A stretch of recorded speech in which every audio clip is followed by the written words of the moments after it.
আরজিকর কাণ্ডে মুখ্যমন্ত্রী শুভেন্দু অধিকারীর স্ক্যানারে কলকাতা পুলিশ কর্তব্যে গাফিলতি এবং তথ্য প্রমাণ লোপাটের চেষ্টার অভিযোগ। সাসপেন্ড বিনীত গোয়েল, ইন্দিরা মুখোপাধ্যায় এবং অভিষেক গুপ্তা। 3 আইপিএস অফিসারের বিরুদ্ধে বিভাগীয় তদন্তের নির্দেশ মুখ্যমন্ত্রী শুভেন্দু অধিকারীর। এই তিনজনকে আমরা আজকে সাসপেন্ড করলাম।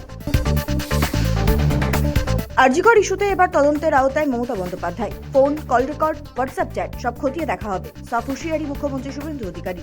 বিরাট পদক্ষেপ রাজ্যের প্রশাসনিক প্রধানের। আমরা পরে পরে বের করব তখনকার যারা অফিসাররা ছিলেন তাদের সঙ্গে কাদের কাদের কথা হয়েছে,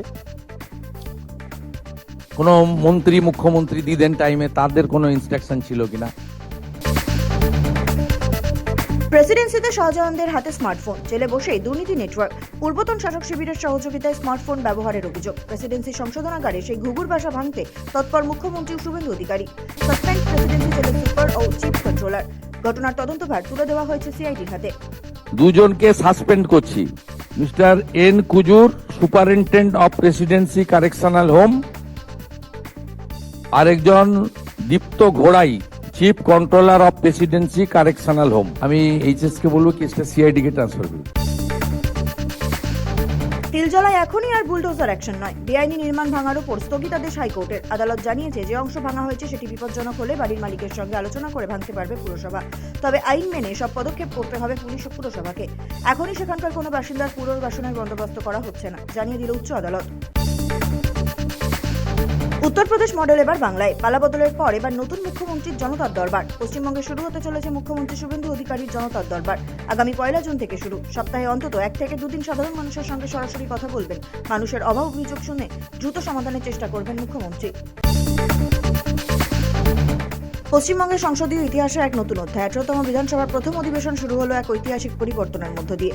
এই প্রথম অধিবেশনের কক্ষের কাজ শুরু হলো বন্দে মাতরম গান গেয়ে। তবে অধিবেশন শুরু হতে বিজেপি ও তৃণমূল বিধায়কদের স্লোগান পাল্টা স্লোগানে উত্তপ্ত হয় বিধানসভা কক্ষ। এর মাঝেই অষ্টাদশ বিধানসভার স্পিকার নবনির্বাচিত হন শাসক দলের মনোনীত প্রার্থী রথীন্দ্রনাথ বসু। আগামী 18 জুন রাজ্য বাজেট অধিবেশন, 22 জুন রাজ্য বাজেট পেশ। শুক্রবার বিশেষ অধিবেশনে সে কথা জানান স্পিকার রথীন্দ্রনাথ বসু। বাংলায় বিজেপি ক্ষমতায় আসার পর এই প্রথম বাজেট অধিবেশন। প্রকল্প নিয়ে বিশেষ ঘোষণা, আশায় বুক বাঁধছে আমজনতা। বিধানসভায় দাঁড়িয়ে ভোট পরবর্তী হিংসা নিয়ে সড়ক বিরোধী দলনেতা শোভনদেব চট্টোপাধ্যায়। পাল্টা মুখ্যমন্ত্রী শুভেন্দু অধিকারীর আশ্বাস, ভোটের পরে ঘর ছাড়াদের ফেরাবে বিজেপি। তবে বেঁধে দেওয়া হলো শর্ত। শর্ত একটাই, ওই ব্যক্তির বিরুদ্ধে 2021 সালে নির্বাচন পরবর্তী সন্ত্রাসের যে 12,500 এফআইআর হয়েছিল তার কোনো অভিযোগ নেই। ভোট পরবর্তী হিংসায় ঘরছাড়াদের পাশে দাঁড়াতে 3টি ফ্যাক্ট ফাইন্ডিং টিম গড়ল তৃণমূল। শনিবার থেকেই জেলা সফর ফ্যাক্ট ফাইন্ডিং টিমের। দেখা করবে বিজেপির হাতে নিহত ও ঘরছাড়া হওয়া কর্মীদের পরিজনদের সঙ্গে। প্রশ্ন ফাঁস রুখতে বিরাট পদক্ষেপ। আগামী বছর থেকে নিটের পদ্ধতি বদলে দিল কেন্দ্র। নিট হবে সম্পূর্ণ কম্পিউটারে। পড়ুয়াদের ভবিষ্যৎ নিয়ে কোনো আপোষ নয়, জানিয়ে দিলেন কেন্দ্রীয় শিক্ষামন্ত্রী ধর্মেন্দ্র প্রধান। আশঙ্কাই সত্যি। ভোট ফুরোতেই শহর জুড়ে অনেকখানি বাড়ল পেট্রোল ডিজেলের দাম।